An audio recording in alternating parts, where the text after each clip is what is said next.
Well, to discuss the issue, we're now joined by Canada's Minister for the Environment, Steven Guilbeault. Minister, thank you for taking the time. My pleasure, Michael.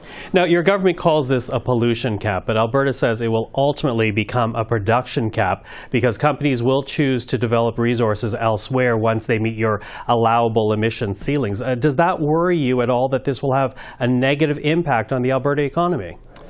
No, it doesn't. And frankly, what the government of Alberta is saying is simply not true. As you know, per our Constitution, the use of natural resources is a provincial jurisdiction. So I as federal minister, can't do something that would impact that. And the projections in the documents that we've released today show that by 2030, production in the oil and gas sector will increase by 16%. And what we're really doing is going after the pollution.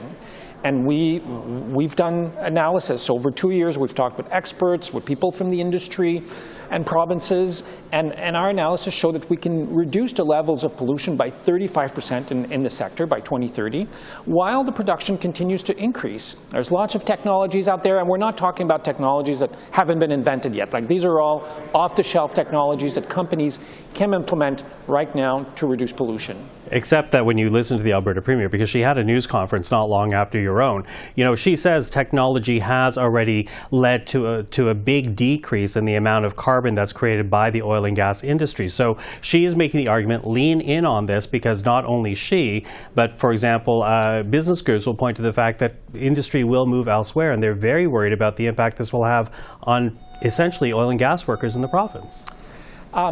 Well, it is true that there's been a slight decrease in the emissions of the oil and gas sector, but nowhere near to the levels that are required and nowhere near to what we're seeing in other sectors. For example, if you look at the electricity sector, buildings, and many others. And really, Michael, it's about making sure that every sector does its fair share when it comes to fighting climate change, and also making sure that those companies that have made, like the profits of these companies have increased tenfold since the pandemic, going from about $6 billion to $60 billion. And what we're doing with this regulation is ensuring that they invest some of those profits into making sure that there is a future for workers in Alberta in the energy sector. Because as world energy and oil demand declines, those producers of oils that will still have a place in this low-carbon future will be the one that can produce oil as low emitting as possible. And that's already what we're seeing. For example, Suncor has already invested in a very important carbon management project. Strathcona, which is another oil producer in Alberta, has invested $2 billion in another carbon management project to reduce their emissions. So companies, the smarter amongst the group, are already doing it, and we want to make sure with this regulation that the entire sector does its fair share, as other sectors are doing their share as well. Mm-hmm. So again, Alberta's calling this a production cap. You don't think this will cap production in any way? Listen, Michael, if I was, as federal environment minister, to put in place a cap on production, we would lose in courts. And this wouldn't help Canadians, this wouldn't help us fight climate change, this wouldn't help us advance reaching our goals in terms of cutting pollution. So what we're doing is going after pollution. And then the Supreme Court of Canada said clearly that the federal government has a role to play, and this is good news for Canadians, because this is good news for workers. It will mean billions of dollars invested in the energy sector to create good-paying jobs for years and years to come. Now, Premier Smith is promising to take your government to court over this, because again, even if you are targeting the emissions and the pollution here, they say the practical impact will be on production. Are you confident this will win in court? Yes, we are, absolutely. As I told you earlier, we anticipate by 2030 that the production in the sector is going to increase by 16%. So I'm not sure I'd follow the Premier here saying that, you know, it's going to lead to production cut when we're actually showing that production will increase. Mm-hmm. Now, in your news conference today, you said that Alberta does stupid things, and in response to that, we heard the Premier accuse you of having a, quote, deranged vendetta against Alberta. What do you say to that? I said that conservative leaders in Canada are playing stupid games when it comes to climate change. They're pretending that climate change isn't happening. Just for this summer, Michael, $7 billion in climate damage the worst year ever. And that's just 2 months of 2024, not the entire year. And Canadians are paying for that all across the country. Atmospheric rivers in British Columbia, forest fires in Jasper, Fiona on the East Coast, heat waves.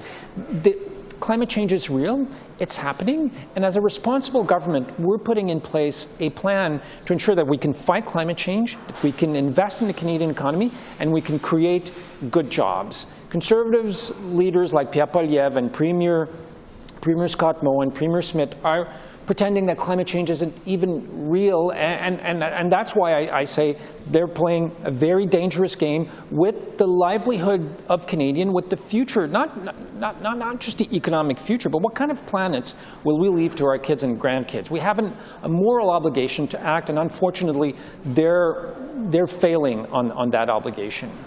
Do you think you did enough consultation with Premier Smith and Premier Moe before coming up with these draft regulations?